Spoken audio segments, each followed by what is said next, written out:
I woke up in a hospital bed 1 week after being admitted unconscious with a life-threatening allergic reaction. The nurses had been kind but awkward around me, their smiles tight and their eyes sad. I noticed my phone had dozens of missed calls from my parents and sister, all from the past 2 days. A nurse finally sat down beside me and gently told me the truth. When the hospital called my parents the night I was brought in and told them tonight might be my last, they said they could not come because my sister Emma was walking her golden retriever, Biscuit.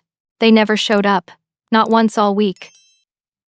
The fluorescent lights above my hospital bed hummed softly as I stared at the ceiling tiles, trying to process what the nurse had just told me. My name is Bobby, and I'm 32 years old. I teach art to middle school students in Portland, Oregon. I have always thought of myself as the responsible one, the stable one, the daughter who did everything right. But lying in that hospital bed, I realized none of it had ever mattered. My younger sister Emma is 28. She has always been the golden child, beautiful in that effortless way that makes people turn their heads on the street, charming in a way that makes strangers want to buy her coffee or hold doors open for her. She has never had to work hard for anything because everything has always been handed to her. Our parents, Linda and Robert, own a successful dental practice in the suburbs. They have money, status, and a beautiful home with a manicured lawn. And they have always favored Emma. I moved out when I was 18 to attend college across town. I built my own life, paid my own bills, and made my own way. I visited my family dutifully, showing up for holidays and birthdays, but I always kept an emotional distance. I told myself it was healthy boundaries. Now I realize it was self-preservation. 3 years ago, Emma adopted Biscuit from a local breeder. He is a golden retriever with a fluffy coat and a dopey smile. The moment that dog entered our family, he became the center of the entire universe. Every family dinner revolved around Biscuit's antics, his grooming schedule, his special diet, his training progress. My mother would show me dozens of photos on her phone, scrolling through pictures of the dog at the park, the dog sleeping, the dog eating. My father would spend 20 minutes describing how Biscuit had learned to fetch the newspaper. I remember countless dinners where I tried to share something about my life. The time I won Teacher of the Year at my school. The time my students' artwork was featured in a local gallery exhibition. The time I got invited to present at a statewide education conference. Each time my parents would nod politely, say something like, "That's nice, dear," and then immediately pivot the conversation back to Biscuit. Did I know that Biscuit had started going to doggy daycare? Did I see the video Emma posted of Biscuit playing with other dogs? Was I aware that Biscuit had a new groomer who specialized in golden retrievers? I had been at my apartment when I collapsed. I live with my roommate Shanice, who has been my best friend since college.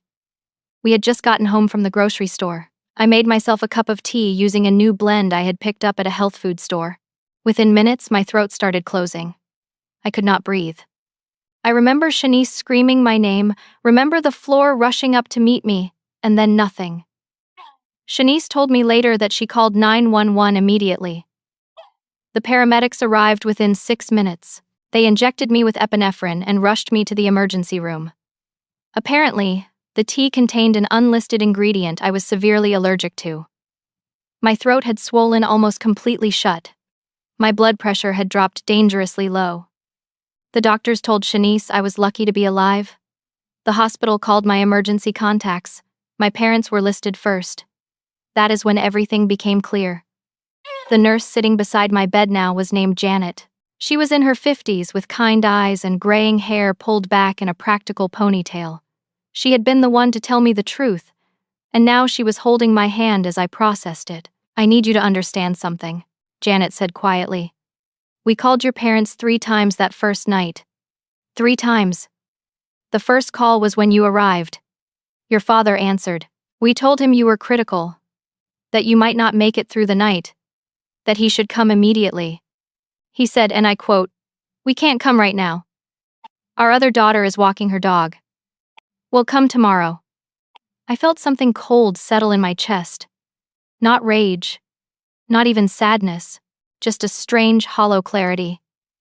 "The second call was 2 hours later," Janet continued. "Your condition had worsened. We were preparing for the possibility that we might lose you. We called again. Your mother answered this time. We explained the situation. She said they would try to come in the morning. The third call was at 3 in the morning. You had stabilized, but barely. We thought your family would want to know. Your father answered again. He sounded annoyed that we had woken him up. He said they would visit when it was convenient. Janet reached into her pocket and pulled out a folded piece of paper. I'm not supposed to show you this, but I think you deserve to see it. She unfolded it and handed it to me. It was a printout of the hospital's call log. 3 calls to the same number. And at the bottom, a note written by the night shift supervisor. Family states they will visit when convenient. I stared at the word convenient. My life had been reduced to a matter of convenience. I had been dying, and my parents could not be bothered to interrupt a dog walk. Something inside me broke, and then, just as quickly, it hardened into something sharp and clear. Thank you for telling me, I said to Janet. My voice sounded strange to my own ears. Calm. Steady. I needed to know. Janet squeezed my hand. I've been a nurse for 30 years. I've seen a lot of families, but I've never seen anything like this. I'm so sorry. After Janet left, I lay in that hospital bed and thought about my entire life. Every forgotten birthday. Every dismissed achievement. Every time I had tried to matter and been told, implicitly or explicitly, that I did not. I thought about the time my parents had left my high school graduation early because Biscuit had a vet appointment for his annual checkup. I thought about the Thanksgiving 2 years ago when I had tried to tell everyone about a potential promotion to department head at my school, and Emma had interrupted to show everyone a new trick she had taught Biscuit. I thought about last Christmas when I had given my parents a framed photo of me with my students, and my mother had set it aside without really looking at it, then spent 15 minutes cooing over a portrait Emma had commissioned of Biscuit. I had spent 32 years trying to earn love from people who would never give it. And now they had shown me, in the clearest possible way, exactly what I was worth to them. Less than a dog walk. Less than convenience. Less than nothing. I reached for my phone and started typing. I spent that entire night writing. The hospital was quiet except for the occasional beep of monitors and the soft footsteps of nurses making their rounds. I wrote and deleted and wrote again, trying to find the right words. Not angry words.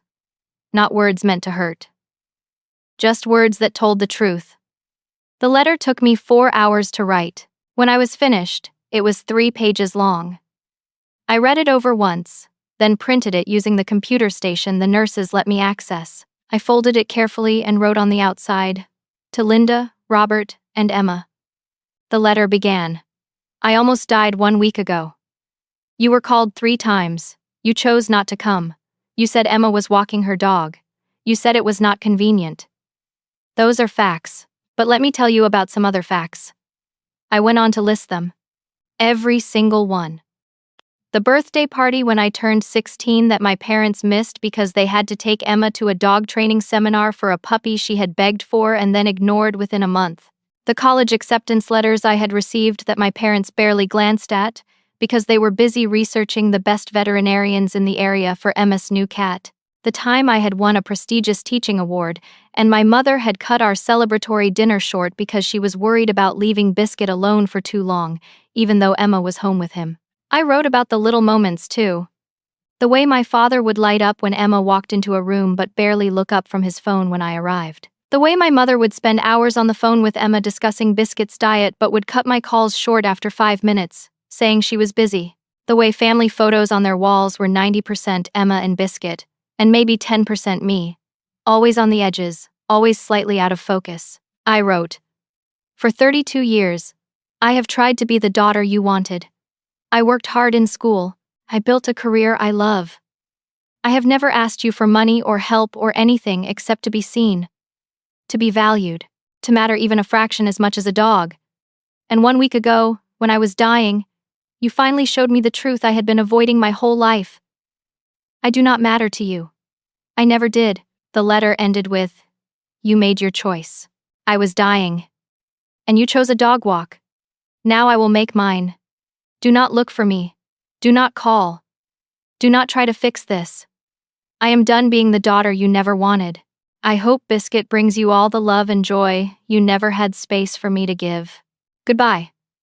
I sealed the letter in an envelope and set it on the table beside my bed. Then I pressed the call button. Janet appeared a few minutes later. I need to check myself out, I said. Against medical advice, if necessary. Janet frowned. Bobby, you're still recovering. Your body has been through major trauma. I really think you should stay at least another 2 days for observation. I understand, I said, but I need to leave, please. She studied my face for a long moment, then sighed. Okay. But you'll need to sign a bunch of paperwork acknowledging the risks, and I want you to promise me you'll follow up with your primary care doctor within the week. I promise, I said. It took 2 hours to process all the discharge papers. Janet helped me get dressed and called me a rideshare. As I was leaving, I handed her the envelope. My family will come eventually, I said. When they do, will you give this to them? Janet took the envelope and nodded. Are you sure about this? I have never been more sure of anything in my life, I said. The rideshare dropped me off at my apartment. Shanice was home, working on her laptop at the kitchen table. When she saw me walk in, she jumped up so fast her chair tipped over. Bobby! Oh my God! What are you doing here? The hospital said you needed at least another week. She rushed over and hugged me carefully, as if I might break. I checked myself out. I said, Shanice, I need to tell you what happened. We sat on the couch, and I told her everything. About the phone calls. About my parents choosing a dog walk over my life. About the letter. Shanice listened with her hand over her mouth, her eyes growing wider and more furious with every word. I'm going to kill them, she said flatly when I finished. I'm going to drive to their house right now and burn it down. No, I said, and I surprised myself by laughing. You're going to help me disappear instead. Over the next 6 hours, Shanice and I packed up my essentials. Clothes, toiletries, my laptop, my art supplies, and some books. I had been saving money for years, building up an emergency fund that I never touched. I had almost $30,000 in savings. It was enough to take an extended leave from my teaching job and figure out my next steps. I emailed my principal, a wonderful woman named Carolyn who had always supported me. I explained that I had a family emergency and needed to use my accumulated sick days and personal leave. I had enough saved up for 3 months. Carolyn responded within an hour. Take all the time you need. Your students and I will be here when you're ready to come back. Sending love. I blocked my parents' numbers on my phone. I blocked Emma's too. I changed my privacy settings on all my social media accounts and removed them from my friends lists. Then I started searching for rental cabins in the mountains. I found one 2 hours away near Mount Hood. It was small and rustic, with wood-paneled walls, a stone fireplace, and a view of pine trees that seemed to stretch on forever. The listing said it had a basic kitchen, a bedroom with a queen-sized bed, and a small bathroom. It was available immediately, and cheap, only $800 a month because it was off-season. I booked it for 3 months without hesitation. Before I left Portland, I went back to the hospital one more time. Janet was just starting her shift. I asked her to do me one more favor. When my family shows up, and they will eventually, please give them the letter. And tell them I left. Tell them I'm okay, but I'm gone. Can you do that? Janet hugged me tightly. You're one of the bravest people I've ever met, she whispered. Go live your life. I drove out of Portland that afternoon with everything I needed packed into my small sedan. As I merged onto the highway heading toward the mountains, my phone buzzed with a notification. I glanced at it at the next red light. It was a social media post from my mother's account, a photo of Emma and Biscuit on a hiking trail, both of them smiling. The caption read, "Family walks are the best medicine. So grateful for our fur baby." I checked the date stamp. It had been posted 3 days ago. 3 days into the week I had spent fighting for my life in a hospital bed. My mother had time to take and post photos of a dog, but not to visit her dying daughter. I turned off my phone and kept driving. The cabin was perfect. It sat at the end of a long gravel driveway surrounded by Douglas firs and western hemlocks. The air smelled like pine and rain. It was early November, and the trees were a mix of green evergreens and golden-leafed maples shedding their autumn colors. The silence was profound.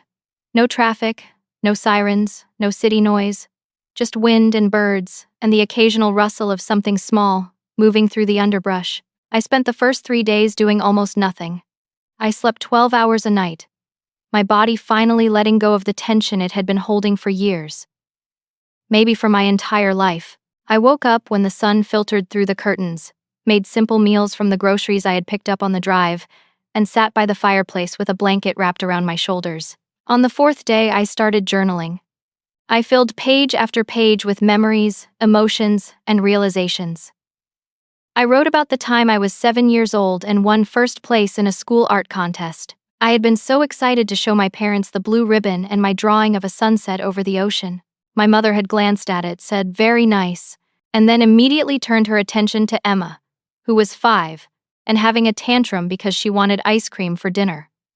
I wrote about being 12, and asking if I could take painting classes. My father had said they could not afford it, but 6 months later, Emma got a new purebred kitten that cost $1,200. I wrote about high school, when I had worked part-time at a bookstore to save money for college while Emma got a generous allowance she spent on clothes and concert tickets. I wrote about my college graduation, when I had graduated summa cum laude with a degree in art education, and my parents had spent the whole celebration talking about how Emma had just been accepted into a marketing program at a local community college, as if that were the bigger achievement. The more I wrote, the more I understood. This was not a new problem. It had been my entire life. I had just convinced myself that if I tried harder, achieved more, and made myself indispensable, they would finally see me. But people who do not want to see you will find ways to look away no matter how brightly you shine. After a week in the cabin, I started painting again. I had not painted for myself in years. Teaching art to middle schoolers was fulfilling, but I had stopped creating my own work somewhere along the way. I told myself I was too busy, too tired, that I needed to be practical. But the truth was, I had stopped believing my art mattered. I set up a makeshift studio in the corner of the living room.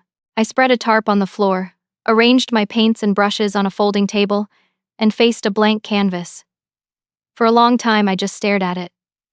Then I picked up a brush and started. The first painting was dark. Blues and grays swirled together like storm clouds. Jagged black lines cut across the canvas. It was angry and raw and painful. When I finished, I titled it, Invisible. I started another one immediately. This one was softer but still sad. Pale purples and muted greens, with a single spot of gold in the center. I called it Waiting. I painted every day for 2 weeks. The paintings evolved. The colors started to change. Golds and oranges began creeping in. The compositions became less chaotic and more intentional. I painted a sunrise. I painted trees reaching toward light. I painted a woman standing alone on a mountain peak with her arms raised to the sky. Meanwhile, back in Portland, my family was unraveling. I did not know this yet, but it was happening. 1 week after I left the hospital, my parents and Emma finally decided to visit. They had been busy, they told themselves. Caught up with work and life and responsibilities. Emma had convinced them I was probably fine, that I was being dramatic, that I would call when I was ready. But a full week had passed with no word from me, and even they were starting to feel uneasy. They arrived at the hospital on a Wednesday afternoon. My father asked for my room number at the information desk. The volunteer looked it up and told them I had been discharged 6 days ago. My mother insisted there must be a mistake. The volunteer checked again and confirmed. Discharged. No forwarding information. They went to the nurse's station on the floor where I had been staying. Janet was there. She recognized them immediately from the call logs and my descriptions. Her face went cold. "We're here to see our daughter, Bobby," my father said. "But we were told she was discharged." "Do you know where she went?" Janet stood up slowly. "Yes. I know where she went. She left. But before she did, she asked me to give you something." She pulled the envelope from a drawer in the desk and handed it to my mother. My mother opened it right there in the hallway. She pulled out the letter and started reading aloud. My father and Emma leaned in to read over her shoulder. Janet watched their faces change. Confusion first, then shock, then something that looked almost like fear. When my mother reached the part about the 3 phone calls, her face went pale. That's not.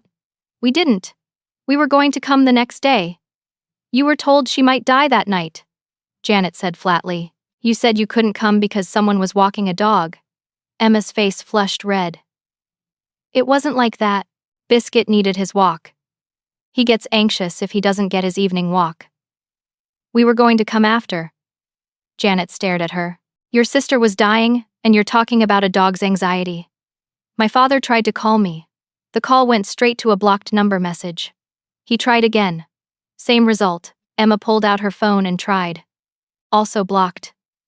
Where did she go? My mother asked Janet, her voice rising. You have to tell us where she is. I don't know, Janet said. And even if I did, I wouldn't tell you. She made it very clear she doesn't want to be found. Now, if you'll excuse me, I have patients to attend to. She turned and walked away, leaving them standing in the hallway holding the letter. They went to my apartment next. Shanice answered the door with her arms crossed and a look on her face that could have melted steel. Where is she? My mother demanded.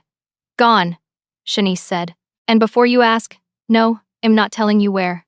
You had your chance to show up when it mattered. You chose a dog. Now she's choosing herself. Go away. She shut the door in their faces. They tried my school. Principal Carolyn told them politely but firmly that I was on personal leave and my contact information was confidential. She did not say it, but the disappointment in her voice was clear. Word had spread among the staff about what had happened. Teachers talk.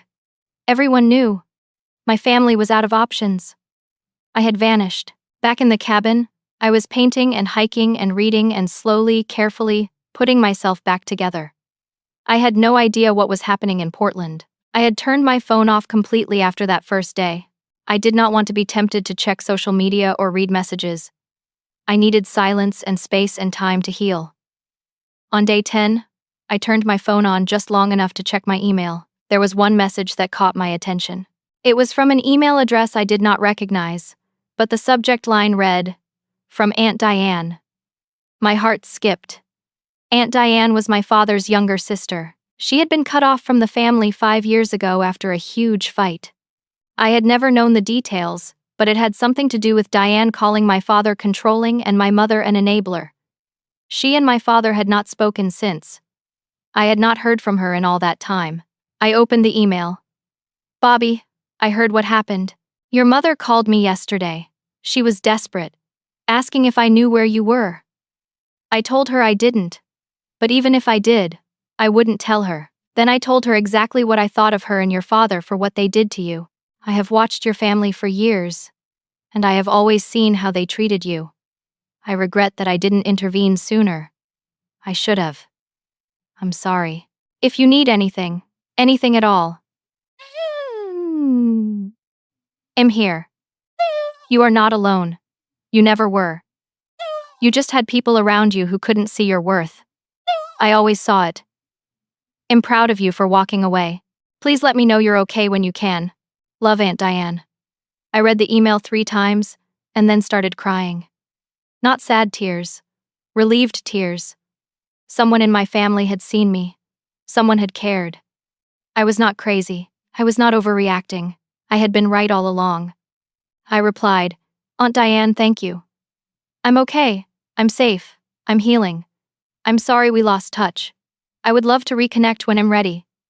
For now, I just need time. But thank you for seeing me. It means more than you know. Love, Bobby. Her response came an hour later. Take all the time you need. I'll be here. I turned my phone back off and went outside. The sun was setting behind the mountains, painting the sky in shades of pink and gold. I stood on the small porch of the cabin and breathed in the cold, clean air. For the first time in weeks, maybe for the first time in years, I felt something close to peace. Over the next few weeks, Aunt Diane and I exchanged emails regularly. She became my lifeline to the outside world, the person who reminded me that not everyone in my family was broken. She told me stories about my father when they were young, before he married my mother and became someone she barely recognized. She told me she had tried to maintain a relationship with me and Emma when we were kids, but my parents had gradually frozen her out, especially after she started questioning their parenting. Your father couldn't handle anyone suggesting he wasn't perfect, Diane wrote in one email, and your mother enabled every bit of it. When I told them they were playing favorites with Emma, your father told me I was jealous and bitter because I didn't have kids of my own. That was the beginning of the end. Diane also told me what was happening back in Portland, and it was worse than I had imagined. My parents were panicking. They had called every relative they could think of, asking if anyone had heard from me. Most people said no. A few, like Diane, told them bluntly that they did not blame me for leaving and refused to help. My mother had started calling my friends from college, people she had barely spoken to in over a decade. No one would tell her anything. Then Emma made a mistake that backfired spectacularly. She posted on social media. The post was a photo of her looking sad, holding biscuit, with a long caption. My sister is missing, and I just want her to know we love her. Family is everything. If anyone has seen or heard from Bobby, please let us know. We're so worried. Please come home, sis. We need you. The post was meant to garner sympathy, to paint Emma and my parents as the victims of my cruel disappearance. Instead, it became a battleground. The first few comments were supportive. Friends of Emma's who did not know the full story left heart emojis and messages like praying for your family and hope she comes home soon. But then other people started commenting. People who knew the truth. A woman named Carol, who had been our neighbor when I was in high school, commented, I remember Bobby's high school graduation. You all left early because the dog had a grooming appointment. She cried on my driveway afterward. Maybe ask yourself why she left instead of asking everyone else to find her. Someone else, a parent of one of my former students, wrote, Bobby is an incredible teacher and person. If she left, she had a good reason. Maybe focus on being the family she needed instead of the family she ran from. Another comment from someone I did not even recognize. I heard what happened at the hospital. You chose a dog walk over your dying sister. Don't come crying on social media now. The comments kept coming. Some people defended Emma, most did not. The posts started getting shared, first within our local community, then more broadly. Local Portland groups picked it up. People who knew my family, who knew my parents' dental practice, started commenting. Some were kind, many were not. One particularly scathing comment read, I've been a patient at Dr.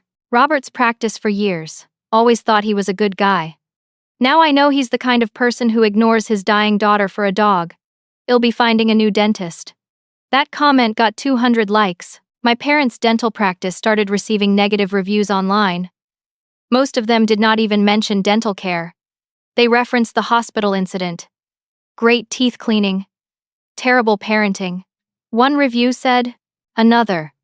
Can't trust someone to care about my health when they didn't care enough to visit their own daughter in the hospital. My father was furious. My mother was devastated. Emma, humiliated, deleted the post, but screenshots had already been taken and shared. The damage was done. Diane sent me screenshots of everything. I thought you should know what's happening, she wrote. Not because I think you should feel guilty, but because I think you should know that people see the truth.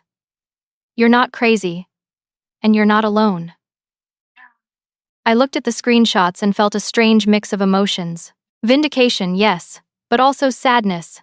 I had never wanted to hurt my family. I had just wanted them to see me, to value me, to show up. And when they could not do even that, I had chosen to save myself. While my family imploded, I was thriving. The cabin had become my sanctuary. I painted every day, and my work was getting better, more confident, more alive. I had started taking long hikes through the forest, bundled up against the November cold. I found peace in the silence, in the rhythm of my feet on the trail, in the way the light filtered through the trees. I also started reconnecting with old friends. I reached out to college friends I had lost touch with over the years, people I had drifted away from because I was always too busy trying to earn my family's approval. We had video calls and long email exchanges. They reminded me of who I was before I became the invisible daughter. They reminded me I was loved, One friend, a woman named Jasmine who I had been close with in college, said, "I always wondered why you talked about your family so little. Now I get it. I'm so sorry, Bobby.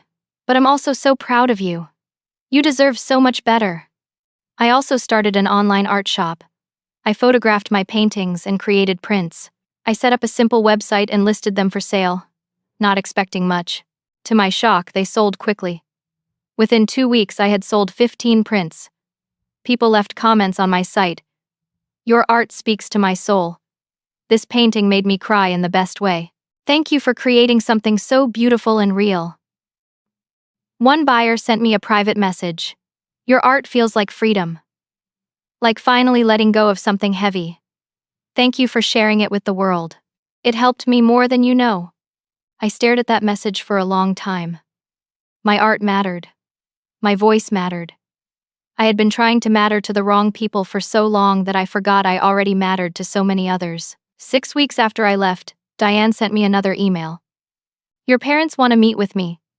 They're asking me to mediate a conversation with you. They say they want to apologize. To make things right." I told them I would only consider it if they're willing to truly listen and take accountability. "I won't facilitate another opportunity for them to hurt you." "What do you want me to do?" I thought about it for 3 days. Part of me wanted to say no, to keep them out of my life forever. But another part of me, the part that was healing, realized I might need closure. Not for them. For me. I needed to look them in the eye and tell them how much they had hurt me. I needed to hear what they had to say. And then I needed to walk away knowing I had said everything I needed to say. I emailed Diane back. "I'll meet with them. But only on my terms. It happens in 2 months, after the new year. That gives me more time to heal and prepare. The meeting will be recorded so there's accountability. And I need you there as a mediator. If they agree to those terms, I'll do it. If they don't, then I have my answer." Diane agreed. She sent my conditions to my parents. They agreed immediately, desperately. The meeting was scheduled for January 15th. But the night before Diane sent the email confirming the details, something happened that made me question everything. My phone rang. I had turned it back on to coordinate with Diane, and I still had not blocked the school's main number. Someone had used the emergency contact system, the one meant for genuine emergencies, to leave me a voicemail. It was Emma. Her voice was shaking, crying, almost hysterical. "Bobby, please, you have to stop this. You're ruining our lives. Mom is falling apart. She cries every day. Dad's practice is tanking. People are boycotting him. We're losing everything. And for what? Because we missed one hospital visit? You're fine. You're alive. So what's the problem? Just come back and tell everyone it was a misunderstanding. Please. Stop being so selfish." I listened to the voicemail 3 times. The word selfish echoed in my head. She still did not understand. None of them did. They thought this was about one missed hospital visit. They could not see that it was about 32 years of being invisible. I saved the voicemail. I would play it at the meeting. They needed to hear what Emma really thought. The next 2 months passed slowly. I spent Christmas alone in the cabin, and it was the most peaceful Christmas I had ever had. I cooked a simple meal for myself, watched the snow fall outside the window, and painted a picture of a lone pine tree covered in white. I called it solitude. It was not sad. It was serene. Aunt Diane invited me to spend the holiday with her, but I was not ready yet. I needed this time alone to build my strength for the meeting ahead. She understood. January arrived cold and clear. I returned to Portland a week before the meeting. I had rented a new apartment in a neighborhood across town from where my parents lived. A bright space near the art museum with big windows and hardwood floors. Shanice helped me move my things from storage. She hugged me tightly when she saw me. "You look different," she said. "Stronger." "I feel different," I said. And I did. The meeting was scheduled for January 15th at 2 in the afternoon at Aunt Diane's house. She lived in a craftsman-style home in a quiet neighborhood, a neutral space where no one had the home advantage. I arrived 30 minutes early. Diane made tea and we sat in her living room going over the plan. She said, "You're in control here. If at any point you want to leave, you leave. If they violate the rules, I'll end it. You don't owe them anything except the truth, and only if you choose to give it. At 2 o'clock exactly, the doorbell rang. Diane opened it. My parents and Emma stood on the porch. I had not seen them in almost 3 months, and the change was startling. My mother looked like she had aged 10 years. Her hair, which she usually kept perfectly colored and styled, had gray roots growing in. Her face was gaunt. She had lost weight, and not in a healthy way. My father looked smaller somehow, his shoulders hunched, his eyes tired. He would not meet my gaze. Emma looked angry. Her arms were crossed, her jaw tight, her eyes red-rimmed but hard. They came inside. Diane had set up her dining room for the meeting. A simple table with chairs. A recording device in the center, its red light blinking. Everyone could see it. Everyone knew this was being documented. We sat down. Me on one side of the table, them on the other, Diane at the head. The silence stretched out, heavy and uncomfortable. Diane spoke first. We're here because Bobby has agreed to meet with you. This is an opportunity for everyone to speak their truth and hopefully, to find some understanding. Ground rules. One person speaks at a time. No interrupting, no yelling. Bobby will speak first. You will listen. Then you can respond. Is that clear? My parents nodded. Emma looked like she wanted to argue but stayed quiet. I took a deep breath and began. I'm not here for an apology, I said. My voice was steady, calm. I had practiced this. I'm here to tell you the truth about how you made me feel my entire life, and to hear what you have to say. After that, I'll decide if I want you in my life going forward. But I need you to understand something first. This is not about one hospital visit. This is about 32 years. I told them everything. I spoke for 45 minutes straight. I told them about being 7 years old and realizing my art did not matter to them. About being 12 and learning that my interests were not worth investing in. About being 16 and understanding that my achievements would always be footnotes to Emma's mediocrity. I told them about every birthday they forgot, every event they missed, every accomplishment they dismissed.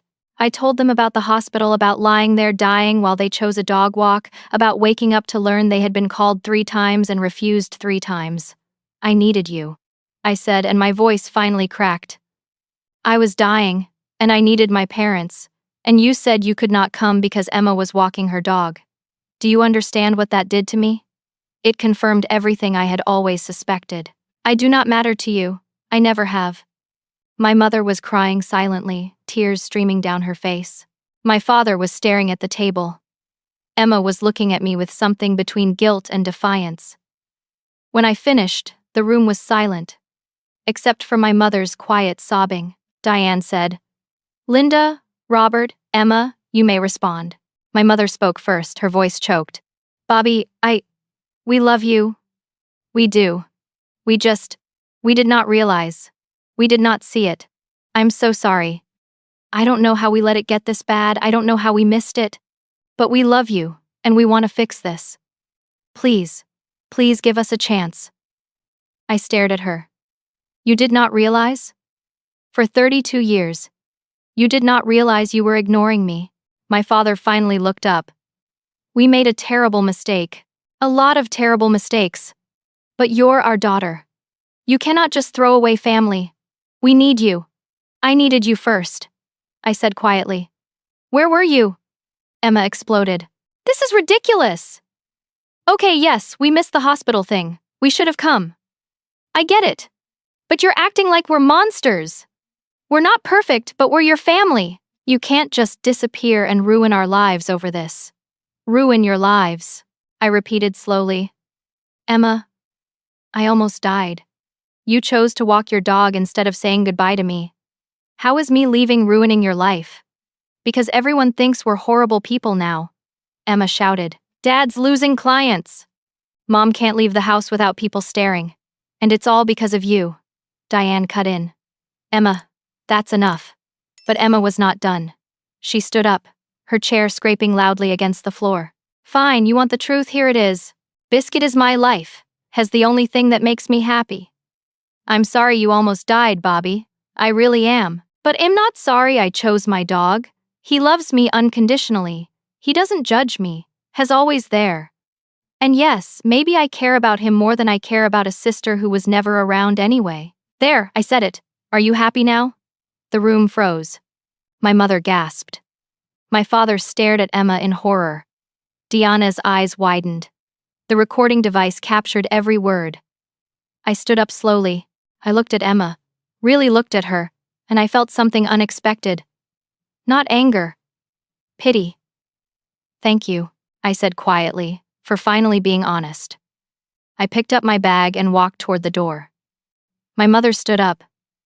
Bobby, please, don't go. We can fix this. Emma didn't mean that. Yes, she did, I said. And that's okay. She told me the truth. You all did. You just confirmed what I already knew. I looked at my father. You asked if I was throwing away family. But you threw me away first. I'm just respecting your decision. I walked out of Diana's house, got in my car, and drove away.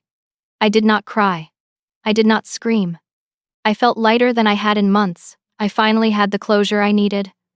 They had shown me exactly who they were. I could stop hoping they would change. I drove back to my new apartment and sat in the quiet for a long time. Aunt Diane called an hour later. Are you okay? She asked. Yeah, I said. And I meant it. I really am. I'm so sorry. I didn't expect Emma to say that. I did, I said. Maybe not exactly those words. But I knew. Deep down. I always knew. That's why I needed to hear it. Now I know for sure. I can stop wondering. I can stop hoping. Diane was quiet for a moment. For what it's worth, after you left, your parents turned on Emma. Your father was furious. Your mother was devastated. Emma grabbed Biscuit and stormed out. I don't think they've spoken since. The family is falling apart. That's not my fault, I said firmly. They did this to themselves. I know, Diane said. I'm proud of you, kiddo. You did what you needed to do. After we hung up, I sat on my new couch in my new apartment and thought about what came next. I did not feel sad. I did not feel angry. I felt free. Over the next few weeks, I settled into my new life. I returned to my teaching job. My principal, Carolyn, welcomed me back with a hug and a card signed by the entire staff. My students threw me a surprise welcome back party. They had decorated the art room with streamers and a banner that said, "We missed you, Miss Bobby." One of my students, a quiet girl named Clara who struggled with anxiety, gave me a drawing she had made. It showed a woman standing on top of a mountain with her arms raised toward the sun.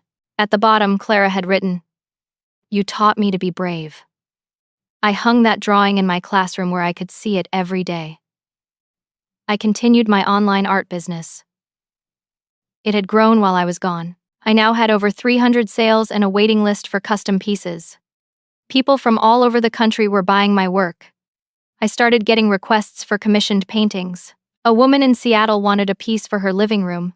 A man in Texas wanted something for his office. A young couple in Florida wanted a wedding gift for themselves. I raised my prices. The work kept coming. 3 months after the confrontation, a local gallery reached out.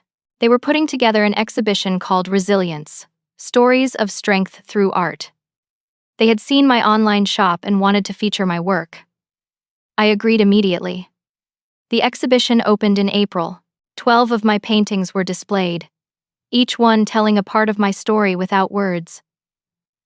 The gallery owner asked if I would be willing to do an artist talk on opening night. I said yes. The gallery was packed. Over 100 people showed up. I stood in front of my paintings and talked about my journey. I did not mention my family by name, but I talked about what it means to walk away from toxic relationships. Even when those relationships are with people who are supposed to love you. I talked about finding worth outside of the people who could not see it. I talked about building a life that feels true. For a long time, I said to the crowd, I thought love meant sacrificing yourself. I thought if I just made myself smaller, quieter, less demanding, People would finally have room to love me. But I learned that real love does not ask you to disappear. Real love sees you, values you, shows up for you. And if the people in your life cannot do that, you have every right to find people who will. The room was silent. Then someone started clapping. Then someone else. Within seconds, the entire gallery was applauding. After the talk, people came up to me in tears. They told me their own stories of walking away from families, partners, and friends who did not value them. They thanked me for putting their pain into words and images. A local news station covered the exhibition. They interviewed me about my work. The segment aired 2 days later. I talked about art as healing, about finding yourself after loss, about building a life that feels authentic. The interview went viral in the Portland area. My social media, which I had reopened but kept private, was flooded with messages of support. My parents saw the interview. I know, because Aunt Diane told me. My mother tried to reach out through Diane, sending a long email full of apologies and explanations and justifications. Diane forwarded it to me with a note. You don't owe them a response, but I wanted you to have it in case you want it. I read the email once. It was exactly what I expected. My mother was sorry, but the apology was wrapped in excuses. We did not understand how you felt. We were overwhelmed with work. We did not mean to make you feel unloved. Emma was going through a hard time and needed extra support. We thought you were strong and did not need us as much. I deleted the email. I did not block them this time. I simply chose not to engage. Silence, I had learned, was its own form of closure. 6 months after I left the hospital, my life looked completely different. I had a new apartment that I loved, filled with my own artwork and furniture I had chosen. I had a thriving teaching career and a growing art business. I had friends who valued me and showed up for me. I had reconnected with Aunt Diane, who had become one of my closest confidantes, and I had started dating someone. His name was Aaron, and he taught music at a high school across town. We met at a district-wide education conference. He had complimented my presentation on using art to teach emotional literacy. We got coffee afterward and talked for 3 hours. He was kind, thoughtful, and genuine. He knew my story.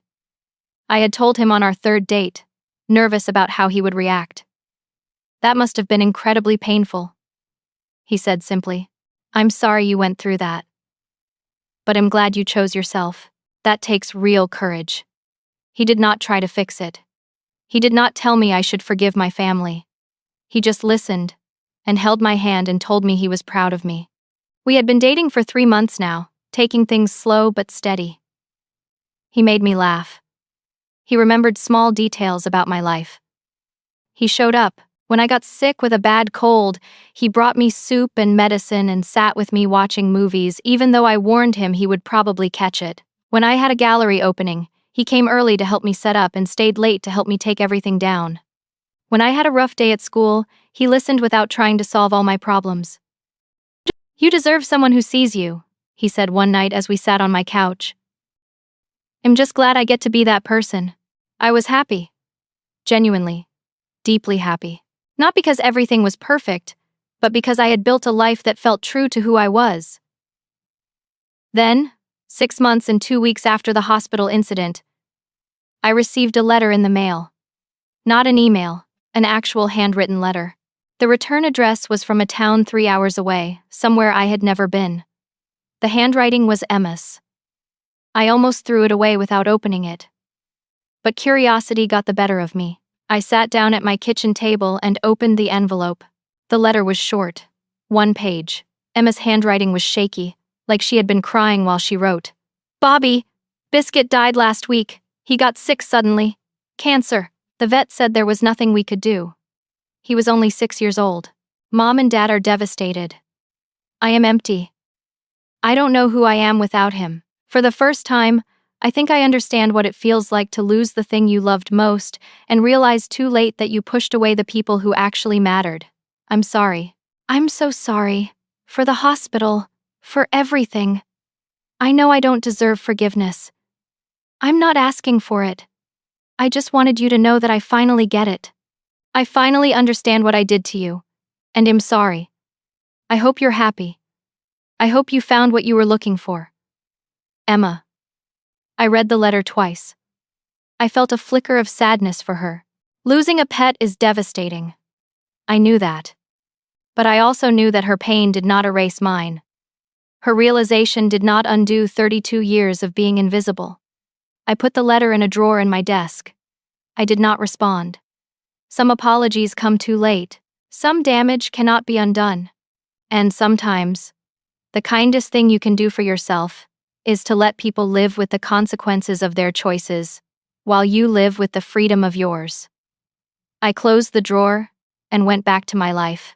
1 year after I woke up in that hospital bed, I was standing in my own art studio. I had finally saved enough money to rent a small commercial space, a bright room with high ceilings and big windows that let in the afternoon light. I taught evening classes there now, art workshops for adults who had never had the chance to explore their creativity. My students ranged from retirees to young professionals, all of them searching for something they had lost or never found. One of my students, a woman in her 50s named Patricia, stayed after class one evening. She had been coming for 3 months, and her work had transformed from tentative and careful to bold and expressive. "I need to tell you something," Patricia said, clutching her finished painting. It was an abstract piece, full of reds and oranges and a deep, vibrant purple.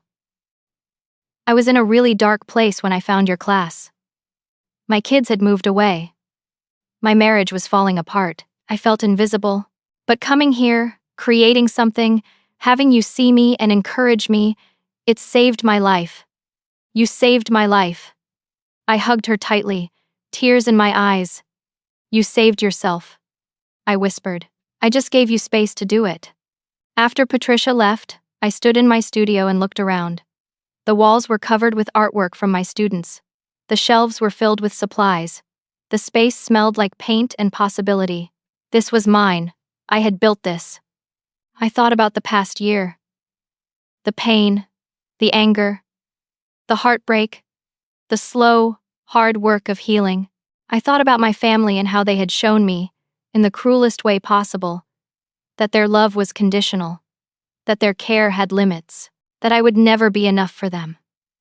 But I also thought about Aunt Diane, who had reached out and reminded me I was not alone. I thought about Shanice, who had helped me pack and never questioned my decision. I thought about my students, like Clara, who saw me as someone worth looking up to. I thought about Aaron, who showed up for me in ways my family never had. I thought about strangers who bought my art and wrote to me about how it had moved them. I thought about the family I had built for myself. My phone buzzed. A text from Diane. "Dinner this weekend?" "I'm making lasagna." Another text from Shanice. "Wine night at my place? I have gossip." Another from Aaron. "Finished grading papers, wanna grab ice cream?" I smiled and replied to all of them. Yes, I had not spoken to my parents or Emma in 6 months. They had tried reaching out a few times through Diane, but I had politely declined. I did not hate them. I just did not need them. There is a difference between family and people who are related to you. Family shows up. Family values you. Family chooses you, especially when it is hard. My parents had proven, over and over, that they were not my family. They were people I was related to by blood. But blood alone does not make someone family. I thought about the letter I had left on that hospital bed a year ago. The letter that had changed everything. I wondered if they still had it. I wondered if they ever reread it and understood. Part of me hoped they did. Part of me did not care anymore. What mattered was that I had chosen myself. I had walked away from people who made me feel worthless and built a life where I felt valued. I had stopped waiting for love from people who would never give it, and opened myself up to love from people who already saw me. I locked up the studio and walked to my car. The evening air was warm. It was late May, and Portland was in full bloom. Cherry blossoms lined the streets. The sky was a soft pink and orange. Everything felt alive. I drove home to my apartment, where Aaron was waiting with takeout and a smile. We ate dinner on the couch, talking about our days, laughing at something ridiculous one of his students had done. After dinner, we washed dishes together, and he sang off key while I laughed. Later, we watched a movie, and I fell asleep on his shoulder, feeling safe and seen and loved. This was my life now. A life I had built from scratch after everything fell apart.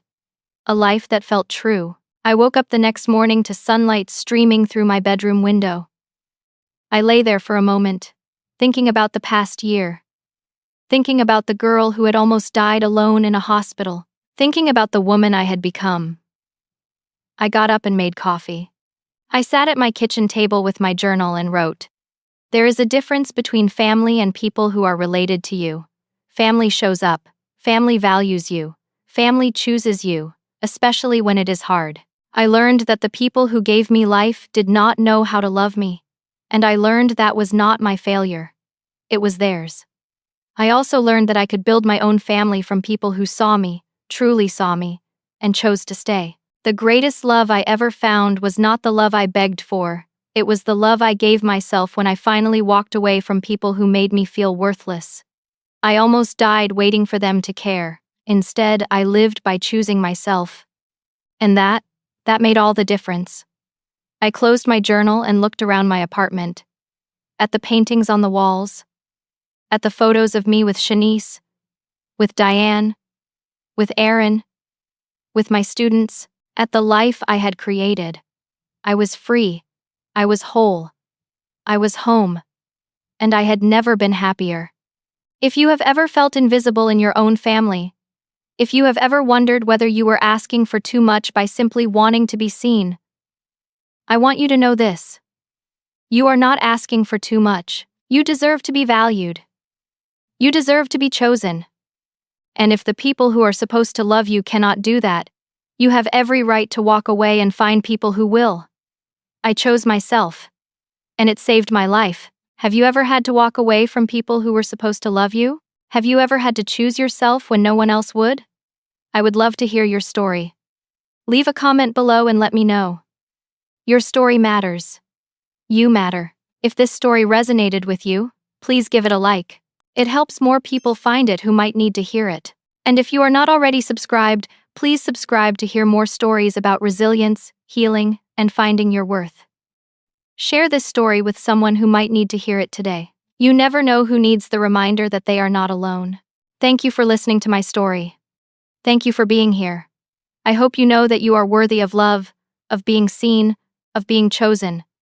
I hope you find the courage to choose yourself if you need to. And I hope you build a life that feels true and full and joyful. Take care of yourself. You deserve it.